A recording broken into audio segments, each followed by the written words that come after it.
My name is Andrew. I do all kinds of coaching, and I'm based in Brooklyn, New York. Before joining the school, I had a number of years of coaching work. I'd had probably somewhere between 1,500 and 2,000 client hours under my belt. And I had a practice that was, I would say, in the early stages of success, that was really based on instinct and was moving towards professionalizing. Well, just like Carolyn's way of being was very disarming, but when I spoke to Steve, I remember being really offended. And I was like, why do you all charge such high rates? What's going on with this? Why do you do it this way? What are you all getting at, you know? And Steve basically was like, you can do it however you want. It really showed me that this wasn't a school that was teaching a method. There's no dogma. I realized that no one on this faculty would have any agenda for me. They were really helped me see that these people were just going to meet me where I was and support me. And I can sense that there was a lot of nuance, that they were willing to go into the places of there is no one size fits all answer. And they were willing to really speak to the truth of that. So that was very appealing to me. I felt that they were going to match me intellectually and spiritually at the places where I needed to grow instead of trying to apply something onto me. I think on a personal level, having nothing to do with the specifics of the school, I really wanted camaraderie and I really wanted peer relationships in my work. A lot of my practice was built in COVID. And because I was leaning more into it as COVID was ramping up, there were some logistical, very organic challenges towards having a thriving professional community. Again, it felt like because there's no dogma through the school, it really set up an environment where we could all grow together. I didn't know it at the time, but it ended up being the perfect sandbox for me to find playmates and build relationships organically. Before I joined the school, I probably would have just said, I'm feeling professionally lonely. I really want to know how other people are doing this. I really want to meet other people who are thinking and talking about the same things.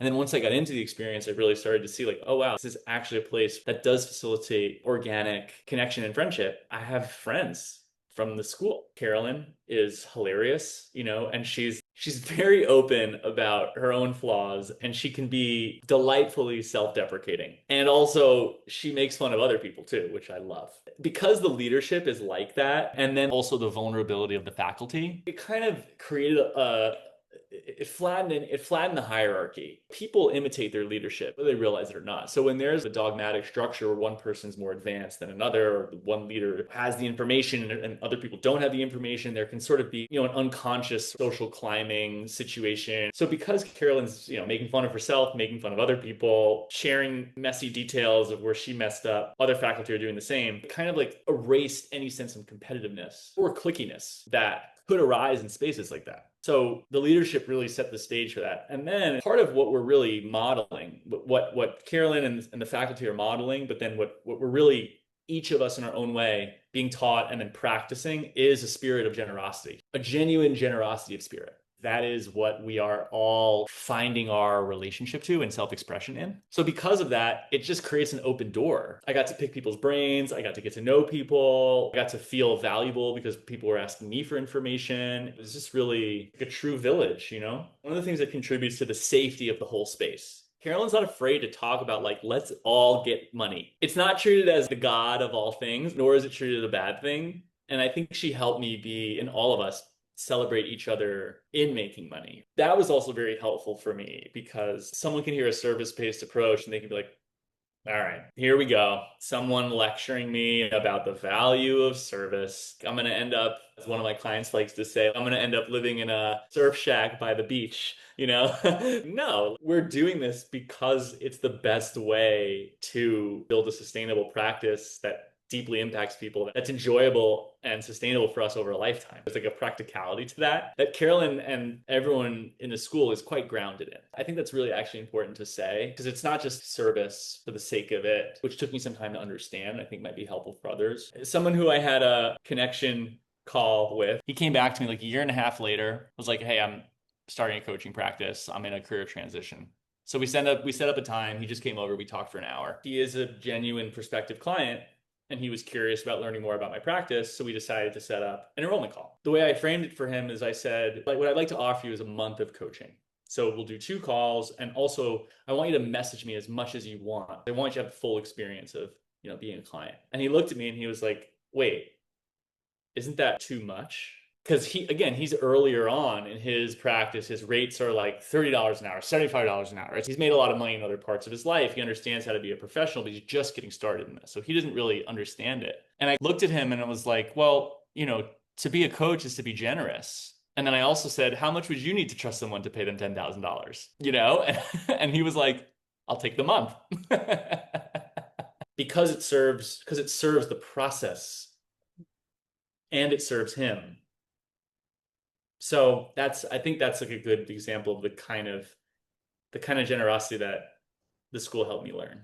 Yeah, I think my perspective has changed on rates. I mean, Steve saying that I can do it however I want has been really helpful because I do. That's what I do. Sometimes my rates are 10,000 for 6 months or 18,000 for a year. Sometimes they're less. Sometimes it's monthly. Some people pay by session. There are no rules. It's hard to describe in a digestible way how one goes from charging 1,000 a month, which is where I was when I entered the school, to charging 10,000 for 6 months, which is almost double of a rate. I think what I just started to see was the value that it gives to the whole process for there to be commitment. There's a lot of little things that happened along the way. Because there's such a diverse array of income levels and experience levels in the school, I was able to have conversations with people who were making 2 times, 3 times, 4 times more than me. What I noticed is that the biggest difference between me and them, aside from experience, was that they trusted their coaching and the impact of their coaching more than I trusted the impact of my coaching. So that was enlightening for me because I was like, oh, right, that makes sense. I wouldn't charge someone $50K for a year because I'm actually not confident that they would get that level or more out of it. So once I settled on a rate that felt like commensurate with my experience, I was able to really let go of will they pay that or will they not? Because the conversation then became more about, is this person in a place in their life where they're going to be able to extract this level of value from the experience? So then the quality of the relationships deepened. And as a product of that, I got some feedback that people would pay those rates. It's hard to describe exactly how the school produced those insights within me.